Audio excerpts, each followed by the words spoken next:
મા મનસા દેવીના દરબારમાં અમે આજે દર્શન કર્યા. અમે લોકો છે હરિદ્વારમાં, અને હરિદ્વારમાં અમે દર્શન કરીને સાંજે આરતી કરવા માટે હરકી પોઢી ગયા. ત્યાં ગંગા સ્નાન પણ કર્યું અને આરતી પણ કરી. અને અહીંની આરતી તો ખાસ કરવી જોઈએ, કારણ કે અહીંયા આરતી કરવા માટે હજારોની ભીડ હોય છે. અમને જ્યારે જગ્યા ન મળી ત્યારે અમે ઉપરની સાઈડ જઈને એનું શૂટિંગ કરેલું અને તમને આરતી બતાવવાની કોશિશ કરેલી. તમે જ્યારે પણ હરિદ્વાર આવો ને ત્યારે આરતી સવાર સાંજ 2 ટાઈમ કરજો.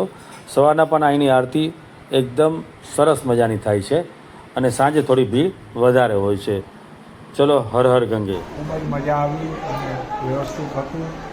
અને કાર્યકર જે લઈ જનારા ભાઈ ભાવેશભાઈ અને દીપાબેન, એનું મેનેજમેન્ટ બહુ સારું હતું. દેખરેખ ઘર જેવું રાખ્યું અમને કોઈ જાતની તકલીફ પડી નથી. અને અમને એમ લાગ્યું કે ઘરના પરિવાર સાથે અમને ગયેલા. બરાબર. ખૂબ ખૂબ અભિનંદન પહેલાં તો બધાને. ખૂબ ખૂબ મજા આવી, ખૂબ એન્જોયમેન્ટ કર્યું, ખૂબ બહુ આનંદ થયો છે. અમારી ટીમને, મારી બધી વાડીવાળી ટીમને બધાને એટલી ખૂબ ખૂબ મજા આવી છે. હૈરા ફેલા, કેમ કે મારી વાડીવાળા લોકો બધા ગામડેથી પહેલી વખત આવ્યા છે અને ખૂબ જ મજા આવી છે. જમવાથી લઈને, મેનેજમેન્ટથી લઈને, ફરવાથી લઈને ખૂબ જ આનંદ કર્યો. નાયા ફર્યા કર્યા, બહુ જ મજા આવી. દીપુબેનનો અને ભાવિનભાઈનો ખૂબ ખૂબ આભાર સાથે અભિનંદન.